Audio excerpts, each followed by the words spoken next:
What if this tiny external SSD could become your entire Windows computer? Your desktop, apps, files, and settings all stored on one portable drive. Plug it into a compatible PC, boot from it, and you're inside your own Windows environment.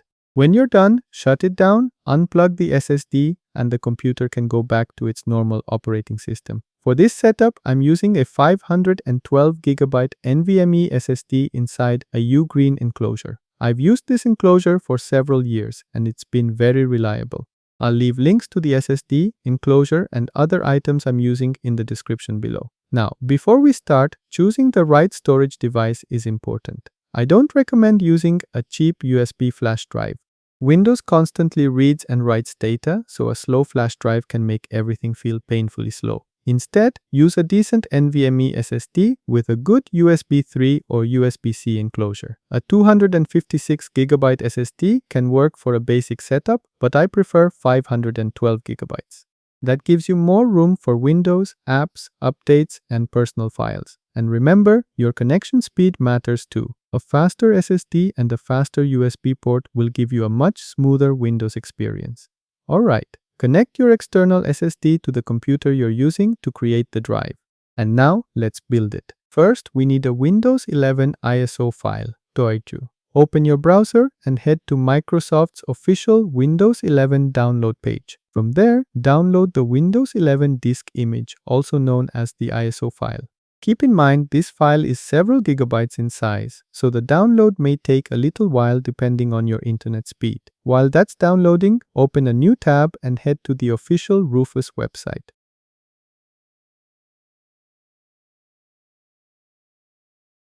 Download the latest version of Rufus.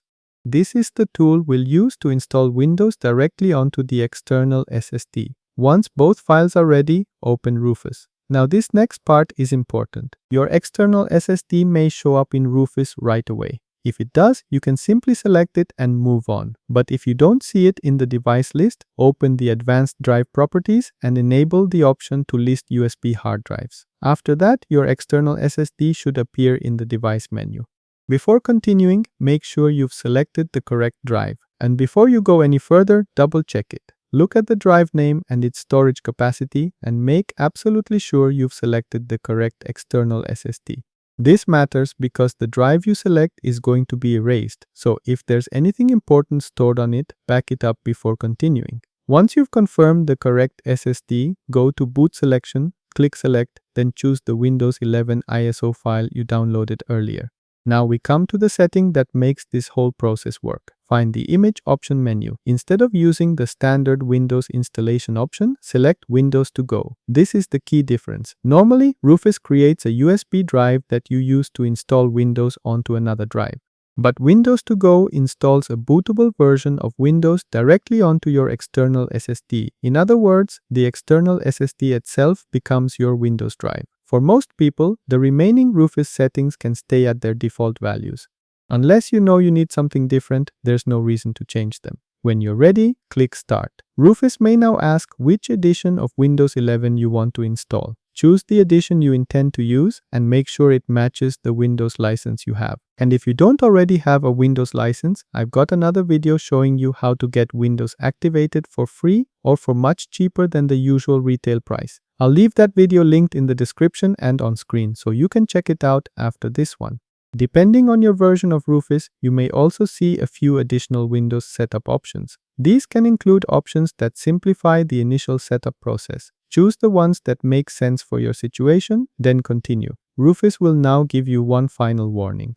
Everything on the selected external SSD is about to be erased. So before you confirm, check the drive one more time. Seriously, one wrong click here can turn this tutorial into a very different video. Once you're completely sure you've selected the correct SSD, confirm the warning. Rufus will now begin installing Windows onto the external drive. At this point, you mostly just need to let it work. The total time will depend on the speed of your SSD, the USB connection you're using, and the performance of your computer. A fast SSD connected through a high-speed USB port will usually make the process much smoother. Once Rufus shows that the process is complete and the drive is ready, you can close the program. And now comes the interesting part, because we haven't just created a Windows installer. We've created an external SSD that can actually boot into Windows. So next, we're going to restart the computer, boot directly from this drive, and see if it actually works.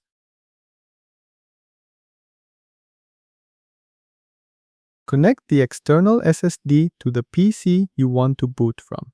Now turn on or restart the computer and immediately open the boot menu. The exact key depends on your computer's manufacturer. It could be F12, F11, Escape, or another key. If you're not sure, check the boot menu shortcut for your specific PC or motherboard. Once the boot menu appears, find your external SSD and select it, and now comes the moment of truth.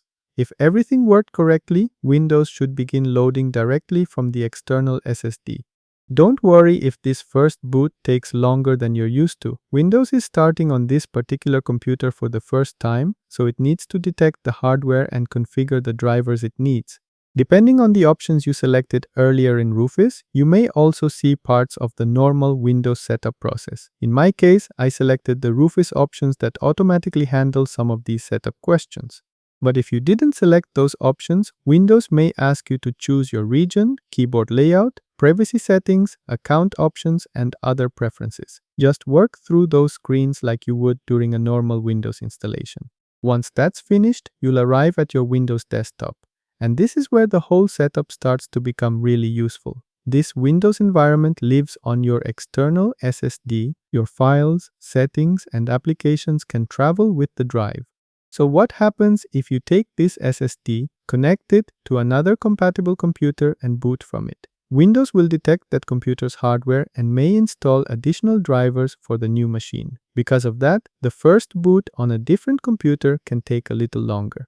Once the necessary hardware has been configured, later boots on that same computer should normally be faster. But does that mean this SSD will work perfectly with absolutely every PC you plug it into? Not necessarily. Compatibility can vary between computers. Some PCs have firmware or security settings that prevent booting from external drives. Others may require you to change settings inside the BIOS or UEFI before the external SSD appears as a boot option. And because different computers use different hardware, certain drivers or devices may behave differently. So if you're planning to use this portable Windows drive across several computers, test it on each machine before you actually depend on it. Now what happens when you're finished using your portable Windows installation? It's surprisingly simple. Shut down Windows normally and wait until the computer has completely powered off. Then disconnect the external SSD. Turn the computer back on without the external SSD connected, and the PC should boot from its normal internal Windows drive again, assuming its normal boot configuration hasn't been changed. Your portable Windows system goes with the SSD, while the computer's regular Windows installation stays on its internal drive. And that's what makes this setup so useful. One external SSD can give you a Windows environment you can carry with you, use for troubleshooting, experiment with, or configure as your own portable workspace. If you build one of these, let me know in the comments what you're planning to use it for.